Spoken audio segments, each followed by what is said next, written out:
And it reminds me of a quote by Maya Angelou where she says, "You only are free when you realize you belong in no place. You belong every place, no place at all." Period. She put that part in there, but that's what she meant, right? Because who gets to decide where we belong? Who created that rule? Right, we create these barriers and we sort people and say, Beyonce belongs in this category, and she disrupted that. We're not dolls. Not dolls. We're not dolls. We're not pawn pieces, right, that you can say, here's where we belong. Blackbirds singing in the dead of night. Take these broken wings and learn to fly. All my life, I've been waiting for this moment to arrive. Beautiful. Beautiful, Emma. Welcome to Living in 3D Power. Discover your truth, discern your path, determine your power. I'm Dr. Amber Sessoms, and together, let's unlock our power, build authentic connections, and foster collective liberation. Hey y'all, welcome back to episode 5 of Living in 3D Power. We're continuing our Black History Month celebration where we're focusing on a Black girl, an ancestor, and a present-day Black woman who exemplifies some of the same strengths as Emma. So last week, if we recall, we focused on kindness and love. And this week, we're focusing on Emma's third strength, which is humor. And that's under the umbrella of transcendence. So thinking about how do we maintain our joy and hardships and difficulties and make sense about the chaos that's going on around us. And how we're going to be focusing on that for this episode is focusing on the power of music. Can't think of anything greater. Emma absolutely loves music. If y'all have been listening, you know her It's Me song, and it might be stuck in your head a little bit. I know I can't get the beat in the song out of my head. Sometimes I wake up hearing the song replaying in my head. But we're going to be focusing on that because she also infused some humor in that song. If you heard her wild noises she makes in the microphone. So using humor and music as a tool for healing, it's so important. And in this world, it's really heavy right now. But music has been a tremendous tool for healing and spirituality and transformation, especially within the Black community. And Emma and I are going to be talking about that today. And I have a question for y'all, though. If you use Spotify or Apple Music or YouTube Music, what was your most played songs from this previous month? And I think if you take some time to look at that, it might tell you something about how you're coping, what you're listening to, because if you stay tuned, you'll hear what Emma listens to when she's upset. And we have to have a conversation about maybe we can make some better choices about your music.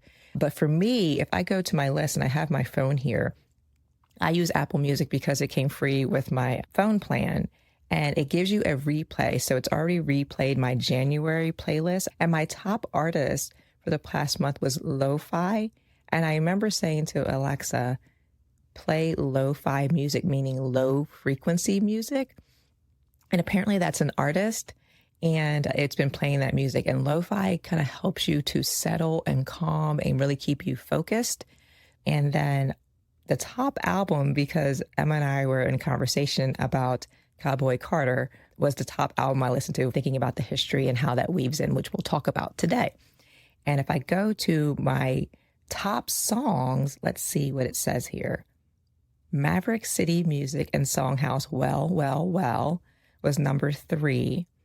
And Doe, if y'all are not familiar with Doe, I will put these links in the show notes as well. Doe is an amazing gospel artist. She just won a Grammy for Best Contemporary Gospel Music Album. Phenomenal voice. She has a song called Holy Hands, and she also has a song with Israel and New Breed that they did this amazing album, I think too, during COVID.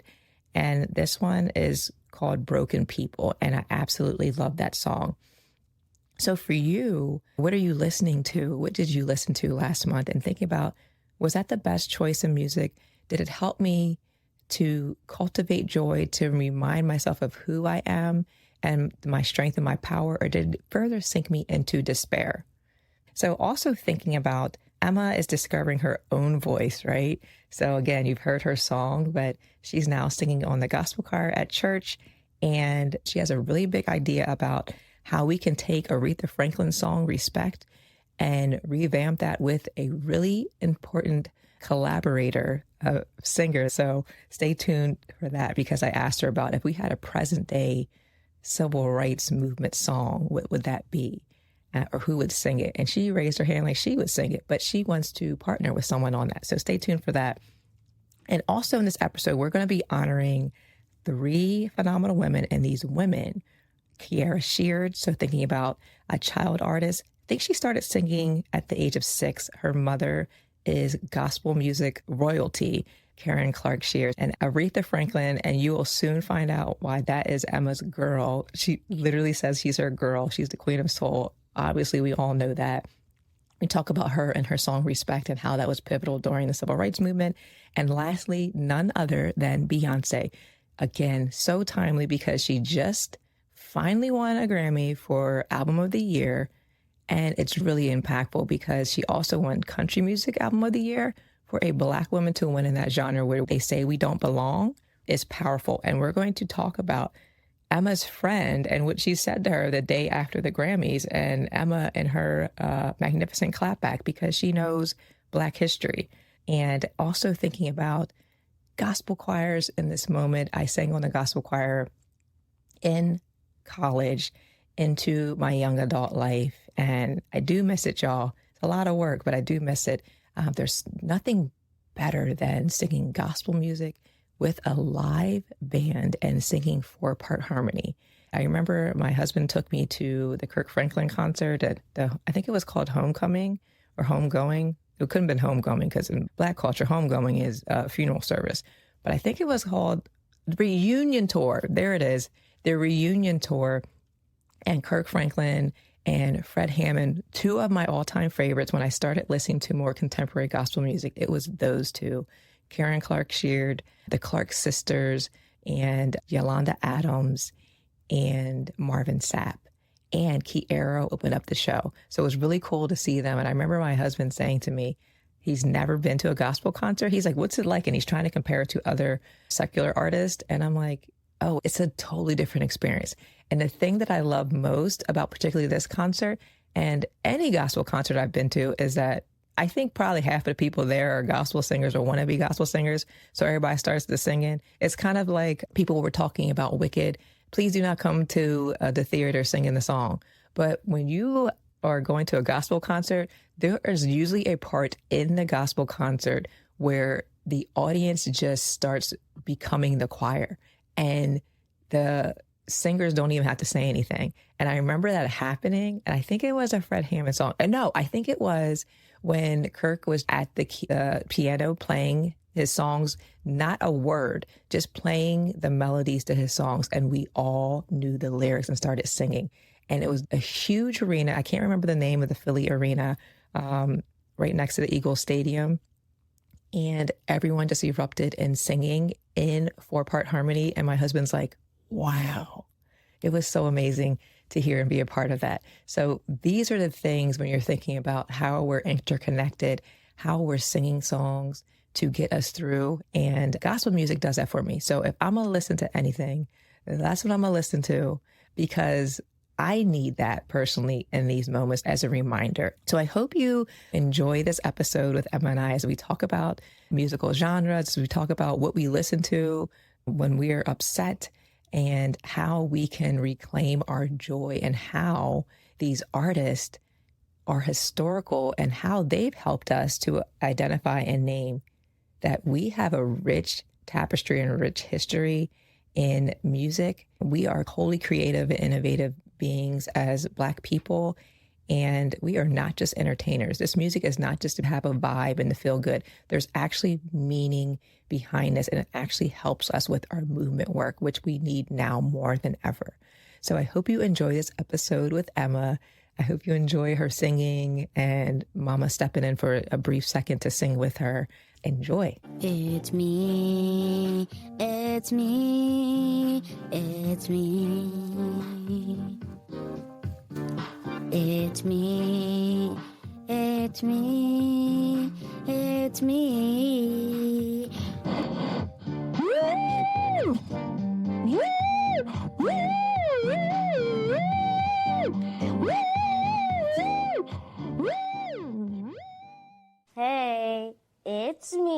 Emma. Welcome back to Living in 3D Power. And today we are going to talk about humor. Humor. So this is which number of your strengths?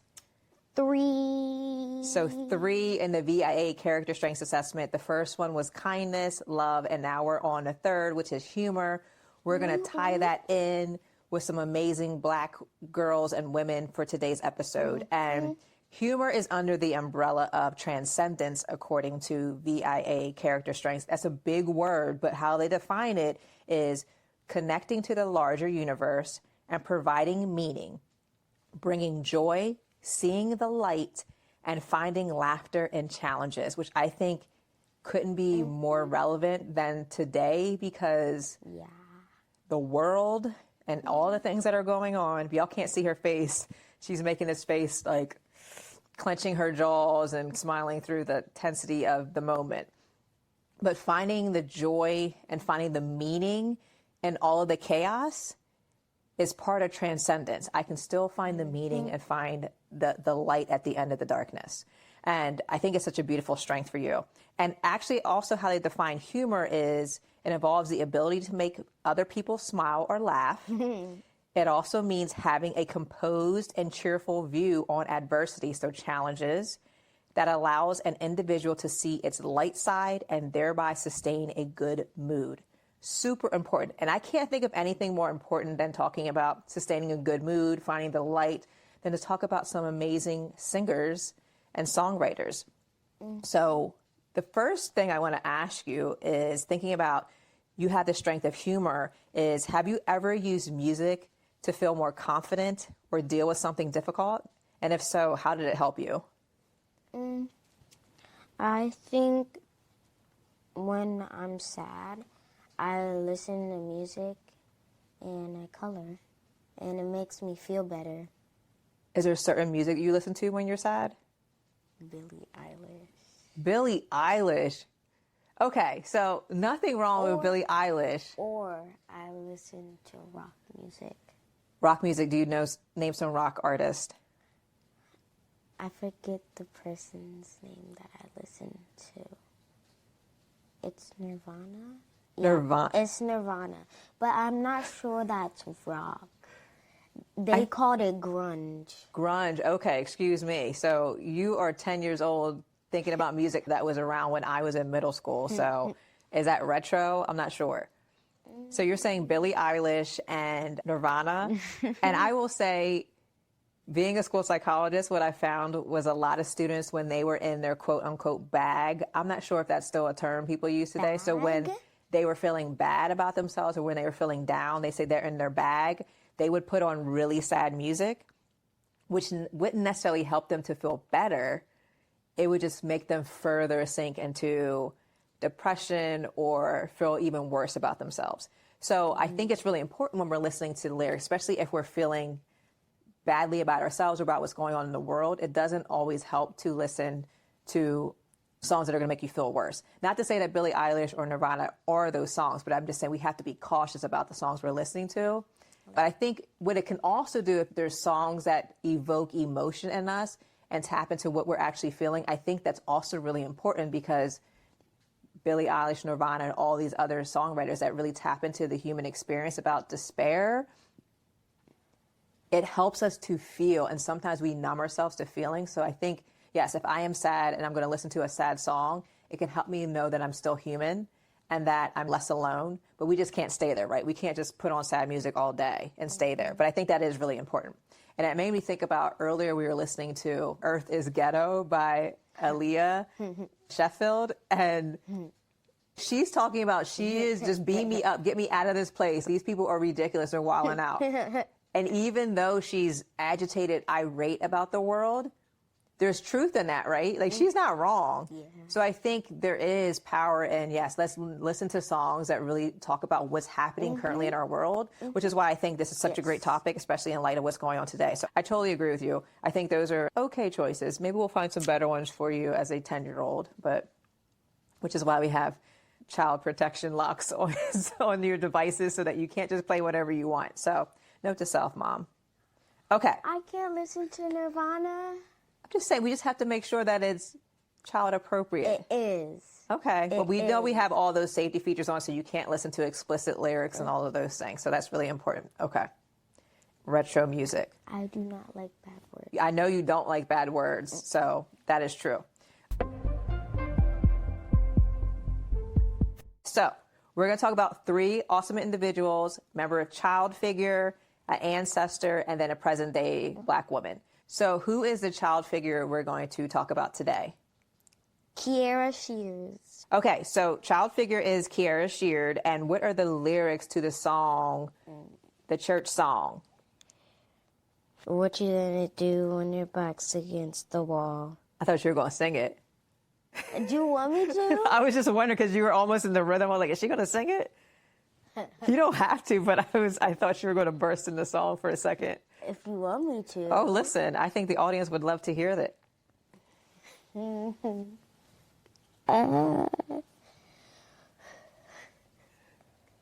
She's deep breathing, y'all. You don't have to. No, I want to. I can't. I'll just say it. Okay. What you gonna do when your back's against the wall? How you gonna smile when you seems all hope is lost? Tell me what you gonna do when you try to, when you need a little more grace? How you gonna respond when you're trying to test your faith? Hang on in there. Hang on in there. Okay, talk singing. You did it. I love that.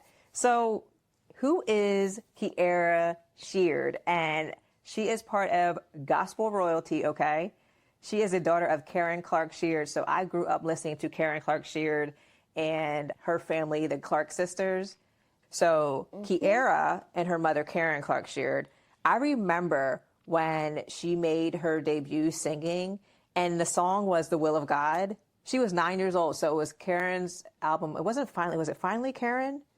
I'm looking at my notes, y'all. You know we take notes. Yes, 1997. At the age of 8, she actually won a Stellar Award for Best Children's Performance with the song The Will of God. So you remember listening to that, and her mom would do a run, and then Kierra would do a run, and she was 9 years old, so 1 year younger than you, and she won a Stellar Award for Best Children's Performance at the age of 9, winning an award. Crazy. So, right? That's amazing. So thinking about, she has this creativity, this love of singing. She gets it naturally from her gospel royal family. I have a question for you, though, regarding Kierra Sheard. How do you think gospel music, because she's not like Billie Eilish or Nirvana. I'm not side-eyeing. I'm just saying it's different.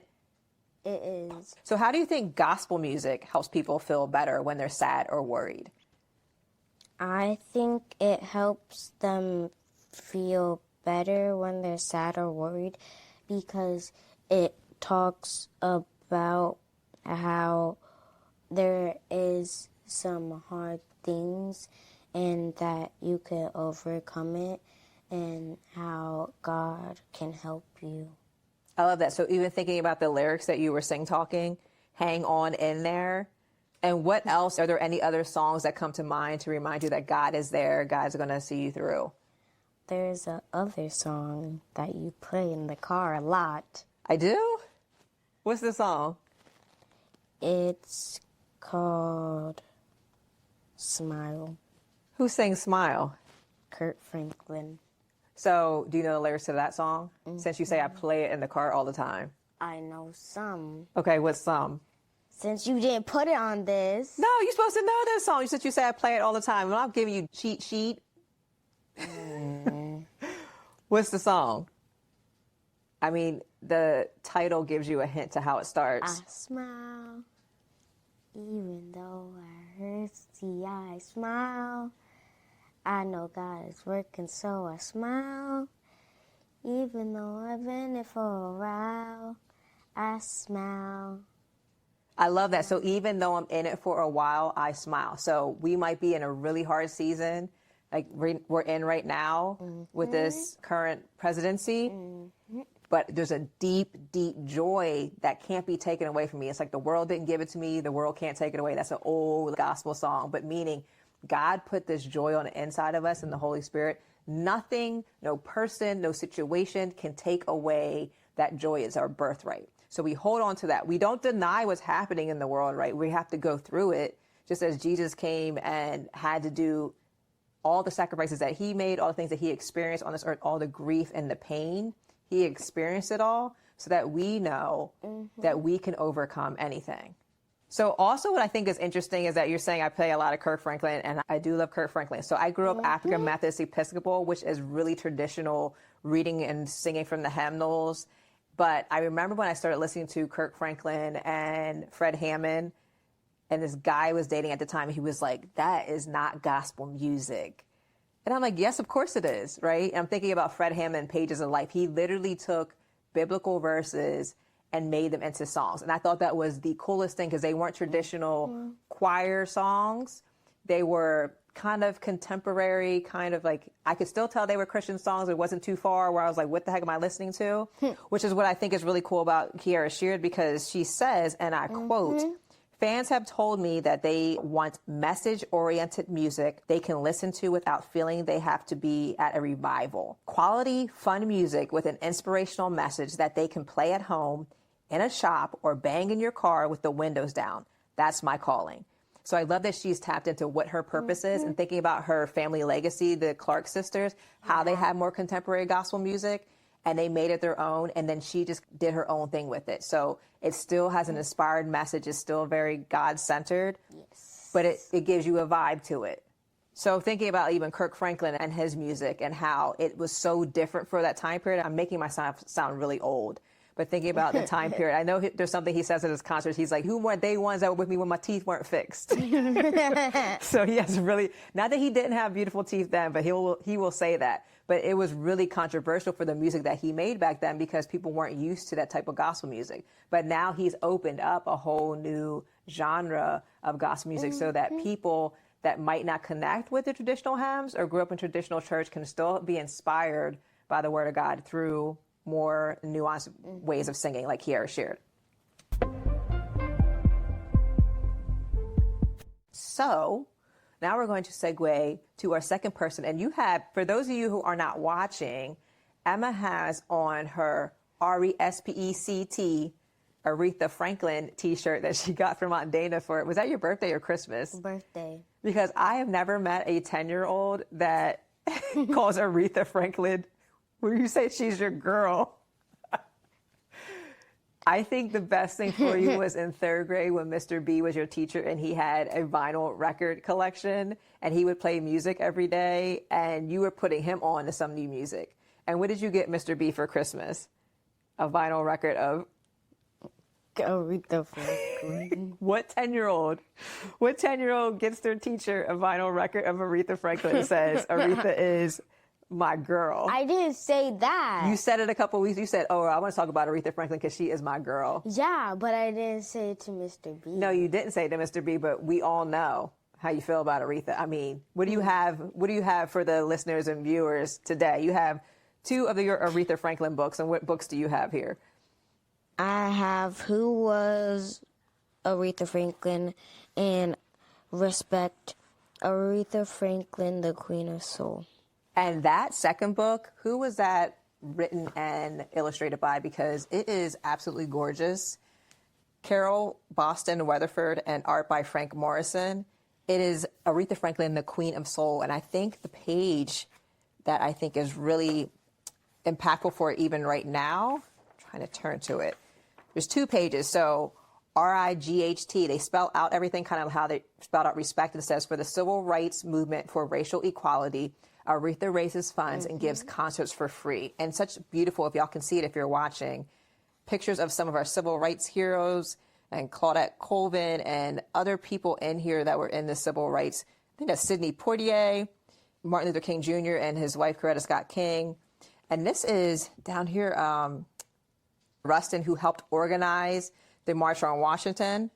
Some amazing individuals. I think that might be Reverend Abernathy up here.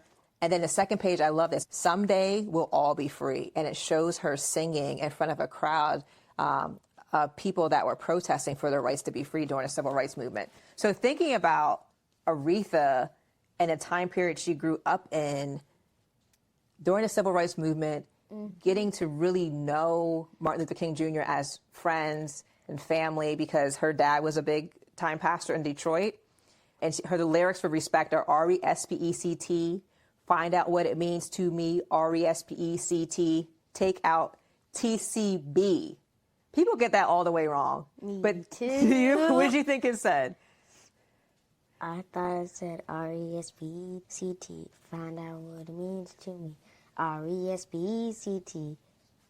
Find out somethings. Yeah, no one really knew, but TCB means take care of business. So do what you have to do, right? So the song originally, and you've listened to some Otis Redding songs, Sitting on the Dock of the Bay. He originally wrote or sang the song Respect, but it was really from a man's perspective, talking about women, you need to give me what's due to me. You need to respect me as this hardworking man. So she took the song in 1967 and flipped it to say, show me some respect. Oh, and your shirt says 1968, right? So think about, this was a big turning point for her. I think she might have been 24, 26, something around that time period. So she's saying, oh, no, I'm going to take that song back and I'm going to reclaim it from a women's perspective. She had her sisters. Remember, we watched the documentary and we watched some other Riri, and that was her nickname, right? So they put that Sock It To Me part in there, and it became an instant hit. And I remember they said, Otis Redding actually said, well, she took that song and made it her own. It's no longer my song. Instant success for that song. And I think she had 6 or 7 albums by that point that didn't have any success, but that catapulted her to success. The wild part for me, not the wild, like thinking about, that was 1967, almost a year to the date, Martin Luther King Jr. was assassinated. He was so close to her. She helped him on a campaign. She raised money. She did all these things. So she sings at his funeral. Can you imagine? That's almost like you singing at daddy's funeral or something like that. Like, how hard would that be?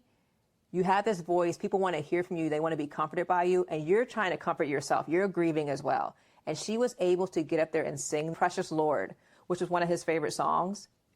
Wasn't a dry eye in the house. We watched a documentary about her, and there was a one scene where she was singing that song and she was crying. I actually don't remember that part. You don't remember that? Is this the one where Jennifer Hudson played her? Yeah. I don't remember that You don't part. remember that?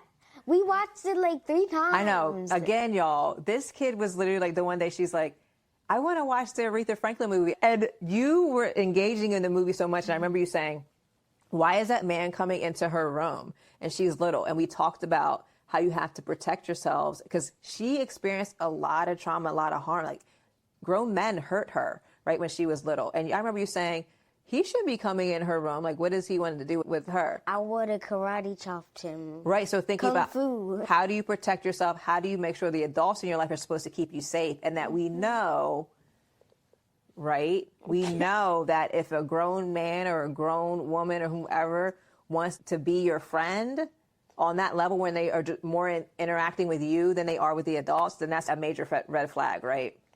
And they should never want to come into your room or anything like that. So we learned some things. We were able to talk through that movie about some important life lessons there. So there was a lot of things going on because her dad was really busy in the ministry and some other things that she wasn't really protected like she needed to be. And because of all of that hurt and stuff she experienced at such a young age, she was able, though, to make something beautiful out of that pain, which is really challenging, but she was able to do that. She overcame a lot of stuff. So thinking about her song Respect, also thinking about it became a civil rights movement. Oh, you have something in your book, right, related to that? So what do you have in your Who Was Aretha Franklin book? Respect hit the charts on April 29th, 1967. It became an instant hit. Many people in the late 1960s America were demanding respect for themselves and fighting for civil rights, women's rights, and gay rights. So demanding respect for themselves during a time where they weren't respected. They didn't even have laws to protect them. Tis, tis, tis. Tis, tis, tis. I think that's one of your your lines. So you tis, tis, tis. So thinking about that time period, remember we were watching documentaries and thinking about the children that were doing the lunch sit-ins and refusing to leave the table or being hosed down or having dogs sicked on them. And this is part of the civil rights movement where the world was looking at America and saying, tis, tis, tisk. Literally saying, we're no longer going to do trades with you. We're no longer going to support you. We're pulling our money and our resources out because you are harming children. And if there's anything a country should be doing is protecting our children. So that was a big turning point for them. So thinking about she's doing this song, she takes the song back, Respect, from Otis Redding and says, okay, we're going to say the women are demanding respect. Then it becomes a song for the civil rights movement is saying we are demanding respect as Black people, as queer people, as people that are experiencing poverty, and saying government respect us, give us our respect, give us our propers is what was part of the song. Like we deserve respect simply because we're human beings. So the question then becomes, if respect was a brand new, so thinking present day, current moment, if this is a brand new song today, do you think people would still connect with its message? Why or why not?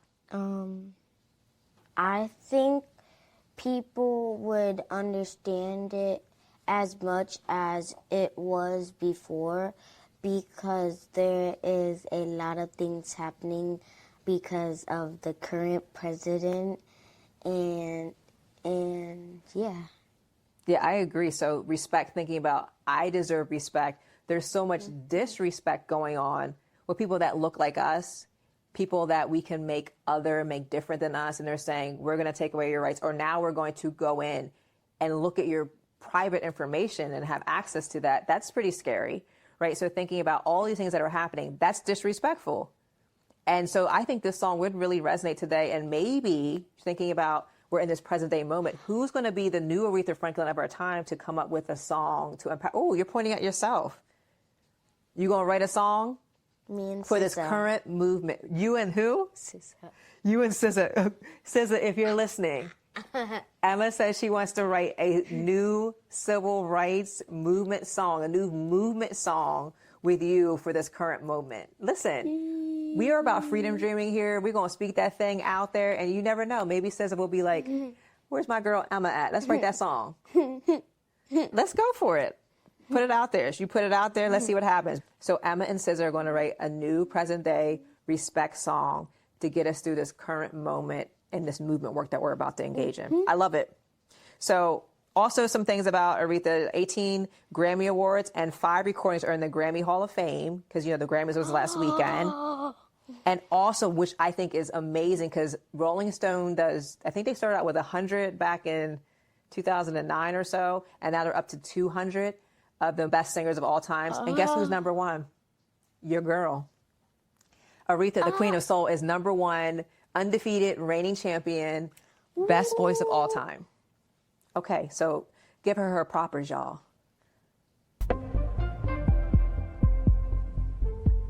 Who is the last person on our list for transcendence, like making meaning from everyday singing, but there's a message in there? Beyoncé. Beyoncé, or as your pop calls her, What? Buoyancy. Buoyancy? Because he doesn't say her name right. Buoyancy. He doesn't say her name right to be disrespectful because he just sometimes gets names wrong. But A lot. in her album, in the song Yaya, I'm pretty sure it's Yaya, like she, where they're spelling things out, they're like Beyince. I can't even do it as fast as they do it.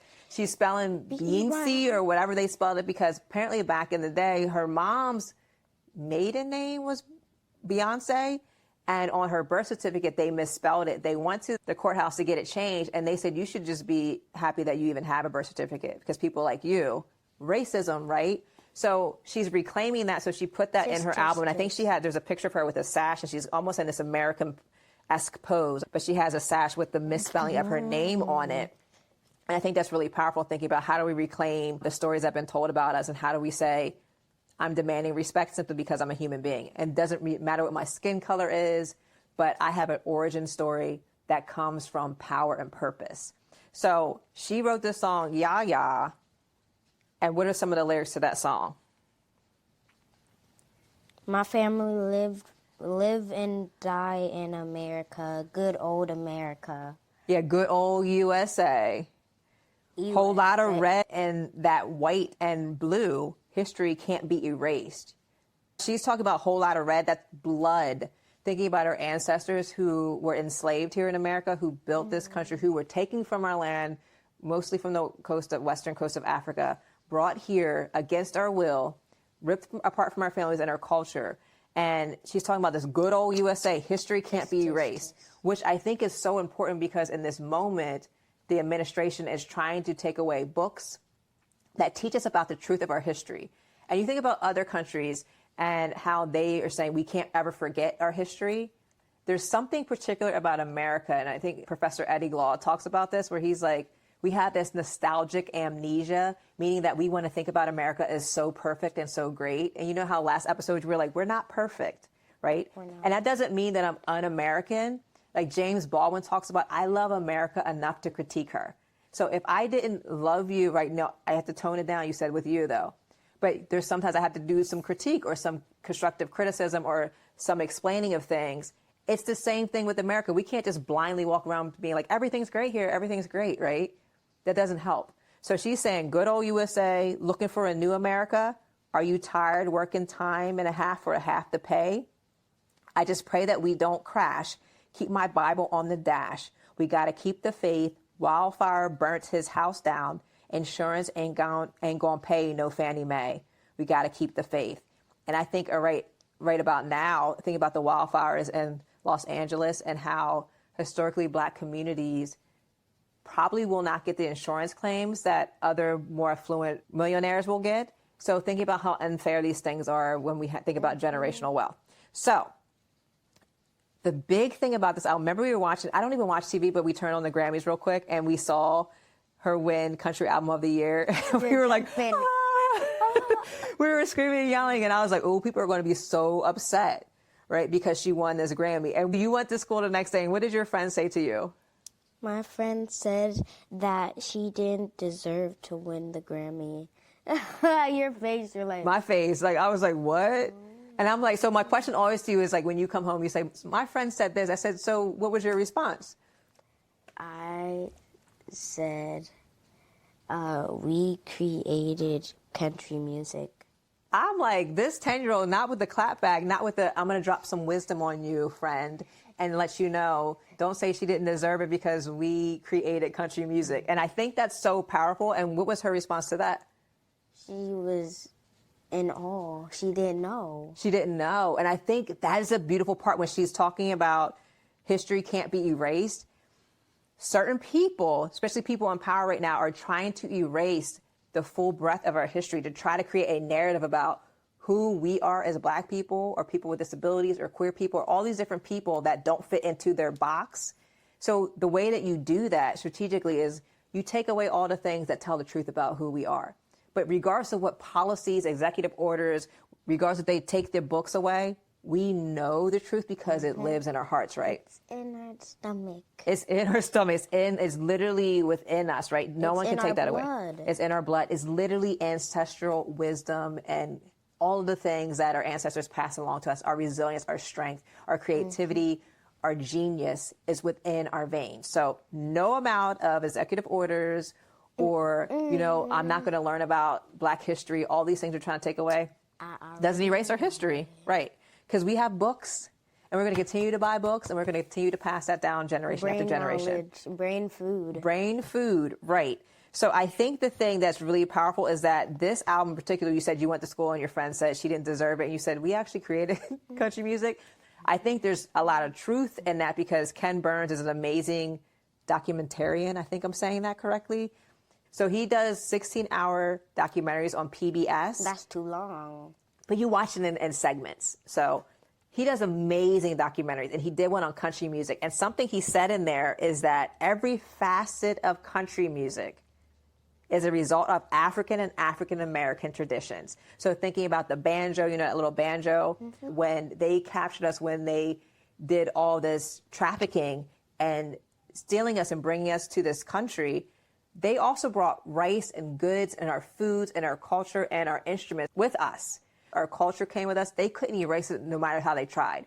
But what they did, because they couldn't fully erase it, they took all the things that we created and they said, oh, we actually created this, which is why your friend believes, and a lot of people believe, that Beyonce doesn't deserve to be country album of the year or album of the year because it is not a black genre. And who gets to say what's a black and white genre?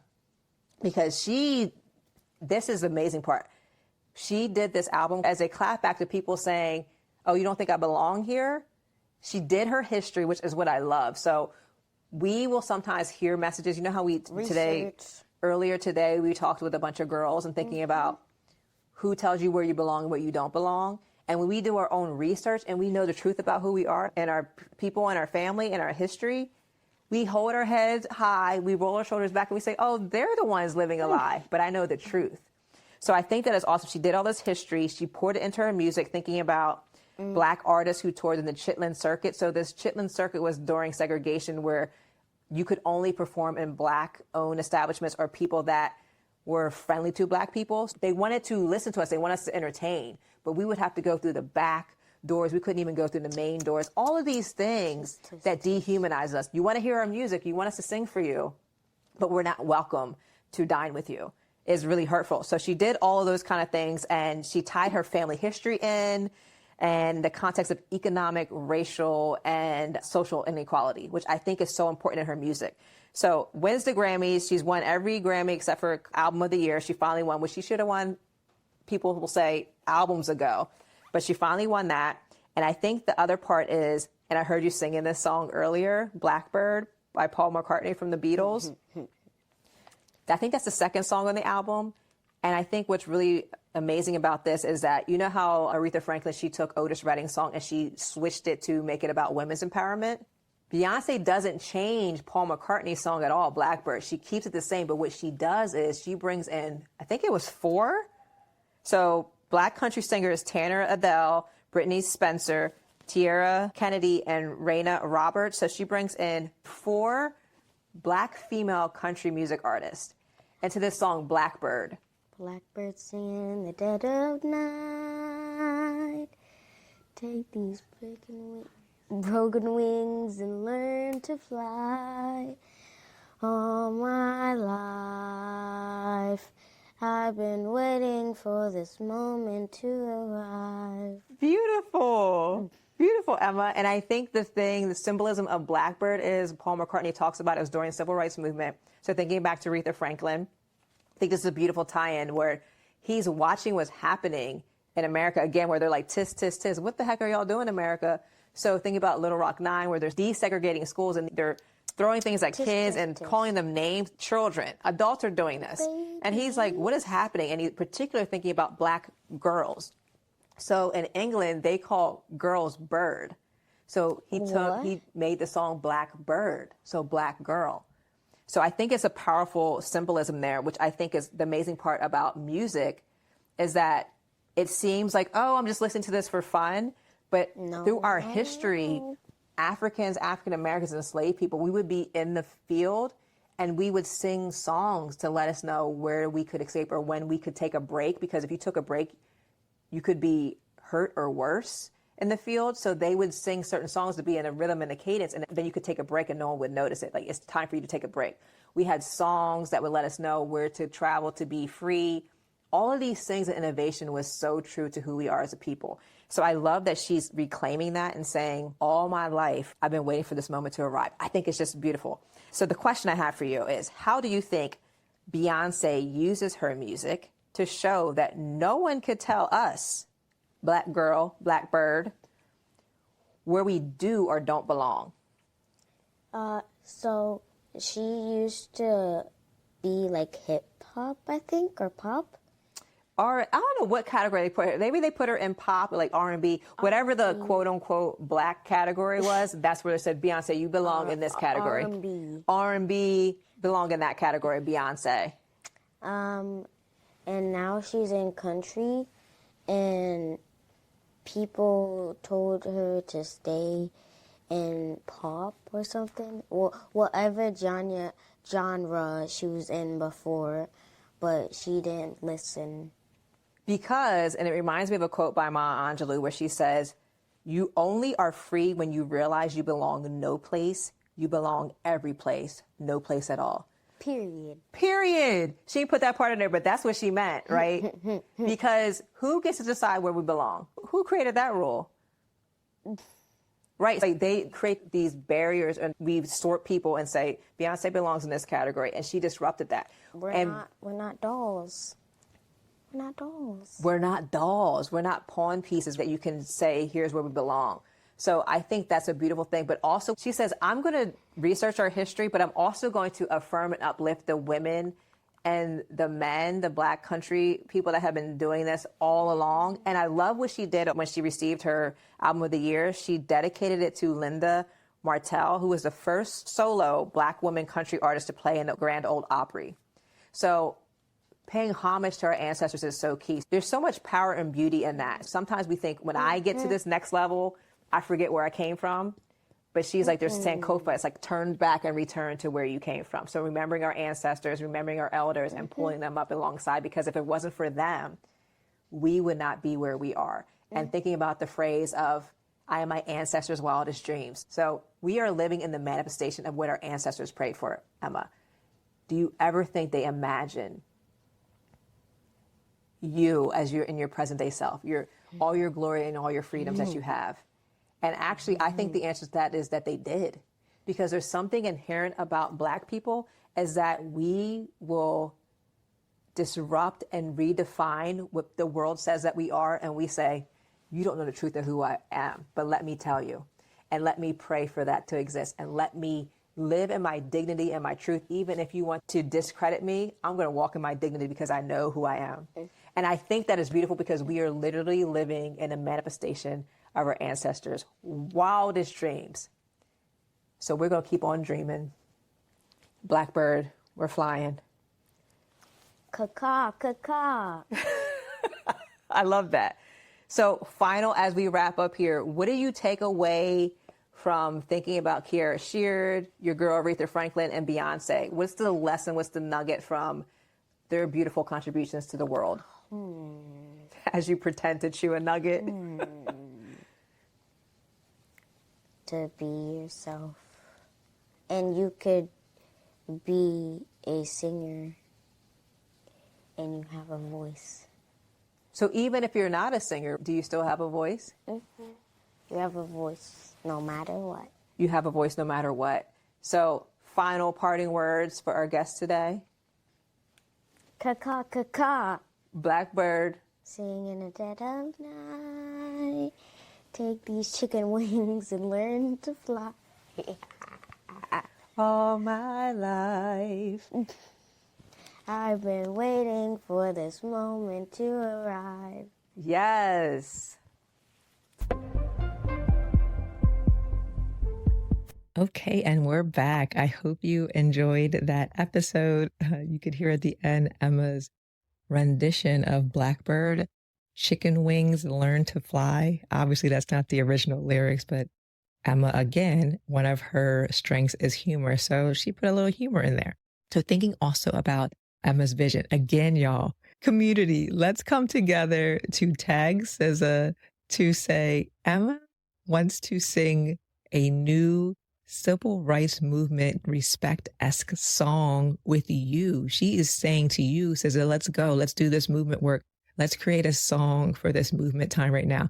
And I love that. She's confident. So community, help us out. Tag SZA, SZA, and let's make it happen. And I think it's also really important because my brother Jamal Nova Noon is a singer. I will put him in the show notes. Please check him out. He's an amazing R&B singer. He's encouraging Emma at her singing adventures. And he said to her the other week, you know, you listen to artists that you really like how they sing and you model and you mimic what they do. So every run that they do, all the things that they do, you do that, you practice. And then as you do that, you're going to find your own voice in the process. So I love that she can emulate some of these people like SZA, who she loves, making sure that those songs are age appropriate. We're going to stop listening to snooze. I'm going to blame that on my forever student, my child. So one of my children as school psychologist was watching Emma when Deb and I were on vacation, and I came home and Emma's singing Snooze. Khalees, I'm talking to you. She's singing Snooze on repeat because Khalees had her singing that song. So that's where she started this love affair with SZA. But also she really loves Kierra's voice. She thinks she has the most phenomenal gospel music voice. And Kierra learned them runs for her mama. So as we were talking about the will of God and Kierra was 9 and her mom would do it run and Kierra would do it run, I can see Emma doing this with her karaoke machine. So I'm sorry, household, in advance as Emma practices her runs, because she's going to be on that karaoke machine doing every Kierra Sheard SZA run known to this planet until she perfects that thing. And I'm here for it. So also thinking about, I really love that Emma is singing in the youth choir. So they get to sing once a month at church, and thinking about how I didn't sing as a youth in the church choir. We had a really small church a cappella group, which was phenomenal. Really thinking about Miss Carol and Miss Shirley. And I still have on my bookshelf, I still have the tuning. I don't know if it's called like a tuning whistle, but Miss Shirley was the choir director, and she would blow that whistle and have them on key, and they all sang a cappella, and it was beautiful. So my grandmother who raised me was on that choir, and I always loved listening to those songs growing up. And some of those songs were Clark Sisters songs. So I'm thinking about Working for a Miracle. Oh, like I just go back and I think it's very nostalgic for me and very grounding for me to think about. I had these phenomenal Black women in my life who had an awesome and amazing choir. So thinking about Miss Lee Bailey and thinking about Miss Charlie Mae Thomas and how they sang in this group. And it just brought me so much joy to see these Black women singing praises, singing super tight harmonies, and to see that and witness that every Sunday was beautiful. So I love that. And thinking about what I loved most, the Emma wisdom that she dropped, was when we were talking about Beyoncé and how her friend, she went to school and her friend was like, Beyoncé didn't deserve to win. And Emma claps back with, well, actually, Black people created country music. What I love about Emma is that she's going to know her history and she's going to be unapologetic about letting her friends know the truth about our people and about who she is. And her friend's response was like, oh, I didn't know that.